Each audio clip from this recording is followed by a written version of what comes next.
नमस्कार ड्राइवर भाइयों, मेरा नाम मोहम्मद नौशाद है। आज मैं आपको अपनी परेशानी बताऊंगा। काफ़ी समय से मैं ओला उबर के साथ में काम कर रहा हूं, तकरीबन 6-7-8 साल से। जैसा मेरे साथ में हो रहा है ऐसा मैं आपको बताऊंगा आज। भाइयों, सबसे गौर देने वाली बात ये है कि भाई कस्टमर आपकी गाड़ी बुक करता है, कस्टमर को फेयर दिखाता है कुछ और ड्रॉप करते समय ड्राइवर को कुछ और दिखाता है। कस्टमर को 200 दिखाता है, ड्राइवर को 400 दिखाता है। लास्ट में जाके कस्टमर हमारे साथ में लड़ता है, मेरे को तो इतना फेयर दिखा रहा था और मैंने स्क्रीनशॉट ले रखा है, मैं आपकी कंप्लेंट डालूंगा, मैं ये करूंगा वो करूंगा। बदतमीज़ी करता है, मार पिटाई करता है। इस चीज़ के बारे में ना ही ओला और ना ही उबर हमारी सुनवाई करती है। वो हमें जो उसको 200 दिखाता है वो 200 ही हमें दे के जाता है, बाकी 200 का दंड हमें अपनी जेब से भरना पड़ता है। वो तो अपना कमीशन काट के एक तरफ हो जाते हैं। बाद में हम लोग कंप्लेंट डालते हैं तो वो इस चीज़ के बारे में ये बोलते हैं कि आप लोगों ने फालतू गाड़ी चलाई है, आपने रूट चेंज किया है, आपने ये किया है, आपने वो किया है, ऐसा कह के टाल देते हैं। उसमें 200 रुपये का जिम्मेदार कौन हुआ? ड्राइवर। तो अगर यही कहानी चलती रहेगी, ड्राइवर अपनी जेब से कहाँ से देगा और कैसे देगा? अब मेरी अपनी गाड़ी है भाई साहब, जब से सीएनजी के रेट 100, 80, 90 हुए हैं, जब से इतनी बुरी हालत है, घर का खर्चा तो बहुत दूर की बात है भाई साहब। मैं अपनी गाड़ी का मेंटेनेंस भी नहीं निकाल पाता हूँ, घर चलाने की तो बहुत दूर की बात है। किस्त नहीं निकाल पा रहा हूँ मैं अपनी गाड़ी की। इतना परेशान, मैं बहुत ज़्यादा परेशान हूँ। पता नहीं ये सरकार हमारे बारे में कुछ कर पाएगी या नहीं। सुना था कानून अंधा है, लेकिन आज दिखाई क्लियर ये दे रहा है कि साथ में बहरा भी है। समझ में नहीं आता कि करे तो क्या करें। भाइयों, अपनी गाड़ी से ओला उबर से निकालो और अपनी डायरेक्ट अपनी, जैसे ऑटो चलाते हैं लोग, रिक्शा चलाते हैं, ऐसी अपनी पर्सनल सवारियों में अपनी गाड़ी यूज़ करो तो आप बेहतर कमा पाओगे। वरना कंपनी के साथ चलोगे आपको कुछ नहीं मिलेगा।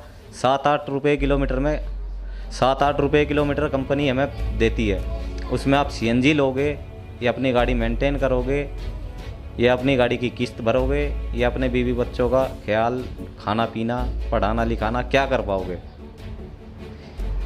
अगर अब भी आप लोगों को समझ नहीं आएगी, समझ नहीं पाओगे, संभल नहीं पाओगे और इस कंपनी के रोजी दी है ऊपर वाले ने, कंपनी ने नहीं दी। कंपनी के भरोसे मत जियो। एक दिन अगर आप खाली रह जाओगे, भूखे नहीं मर जाओगे आप। इस चीज़ का संघर्ष करो, इस चीज़ के लिए लड़ो, जिससे आप लोगों को परेशानी आगे चल के ना हो और आपके बच्चों को ना हो। पता चला आपकी गाड़ी भी फाइनेंसर ले जा रहे हैं खींच के, 2-2.5 लाख रुपए जमा करके आप गाड़ी ले लाते हो, उसकी बीच में किस्त टूट जाती है और फाइनेंसर उसको उठा के ले जाते हैं। आपने कर्जे पे पैसा ले रखा है, आपने अपना मकान गिरवी रख के पैसा ले रखा है, आपने अपनी बीवी के जेवर गिरवी रख के पैसे ले रखे हैं। उन पैसों से आप गाड़ी लेके आए हो और वो पैसे आपके रद्द जाएं और वेस्ट जाएं। तो मेरे भाइयों, अगर आप मेरी बातों से इससे सहमत हो तो इस वीडियो को ज़रूर लाइक करना, और ना सहमत हो वो आगे आपकी मर्जी। आपको गुलामी करने की, पहली बात तो आपको गुलामी करने की आदत पड़ चुकी है।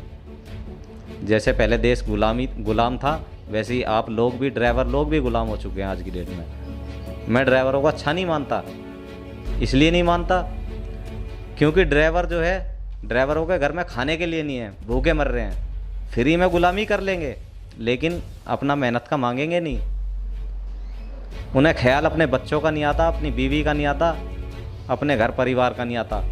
ये ख्याल नहीं आता तू पैसे कैसे लेके आया था, किससे उधार मांग के लाया था, क्या गिरवी रख के लेके आया था और कैसे लेके आया था।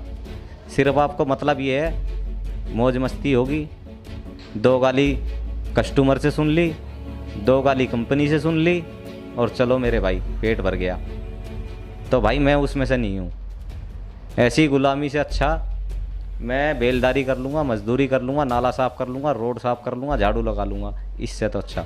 लेकिन ओला उबर के अंदर नौकरी नहीं करूँगा इस हिसाब से, जिस हिसाब से आप लोग लगे हुए हो। सरकार तो है ही जैसी भी है, लेकिन सरकार से बुरे आप लोग हो। आपसे बुरा नहीं मैं मानता, सरकार आपके मुकाबले 100% अच्छी है, लेकिन आप बिल्कुल जीरो हो। क्यों जीरो हो? एक दिन में आप लोग जो है ना भूखे मर जाते हो। अगर एक दिन हड़ताल हो जाए, 10 भाई ड्राइवर खड़े हैं रोड पे हड़ताल में और 90 चल रहे हैं मेरे भाई, आज कमाई अच्छी होगी। आज इतनी गाड़ी रोड पे खड़ी है हड़ताल में, हमारा तो बहुत अच्छा इंसेंटिव बैठेगा, हमें तो बहुत अच्छी एक्स्ट्रा में ड्यूटी बजेंगी।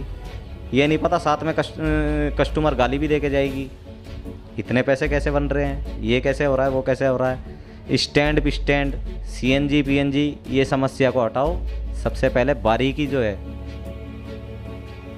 जिसमें कस्टमर हमें गाली देता है, जैसे कि मैंने आपको अभी बताया था कि कस्टमर को दिखाता है 100 रुपये पिकअप लोकेशन पे, ड्रॉप लोकेशन पे दिखाता है 150 रुपये। फिर कस्टमर आपको ही गाली देता है और पूछता है मेरे को तो इतना दिखा रहा था, मैंने स्क्रीनशॉट लिया हुआ है, ये देखो, आपकी कंपनी में कंप्लेंट डालूंगी। साथ में आप कंप्लेंट भी लेते हो, अपना रेटिंग भी गिरवाते हो, रेटिंग भी आपकी कंपनी गिरा देती है, फिर आपको काम भी मिलना मुश्किल हो जाता है। पैसे भी कम लो, रेटिंग भी अपनी गिरवाओ और गाली भी कस्टमर की खाओ, और फिर भी जीरो पे जीरो। तो मेरे भाइयों, थोड़ा संभलो, 1-2 दिन में भूखे नहीं मर जाओगे। अगर आपको इतना ही भूखा मरने का वो है तो कंपनी में मत चलाओ। हम ये नहीं कहते कि भाई कंपनी से हड़ताल करो, कंपनी से अगर हड़ताल करनी है तो उसको अपनी स्टैंड से गाड़ी चलाओ, लेकिन कंपनी में हड़ताल करते समय बिल्कुल अपना भूखा नंगापन मत दिखाओ कि हम बिल्कुल भूखे हैं, हमारे घर में कुछ है ही नहीं खाने के लिए। अरे जब ये गाड़ी नहीं रहेगी, जब कुछ नहीं रहेगा, फिर कहाँ से लेके आओगे भाई? जब भी तो हाथ में कटोरा आएगा, जब भी तो भीख मांगोगे।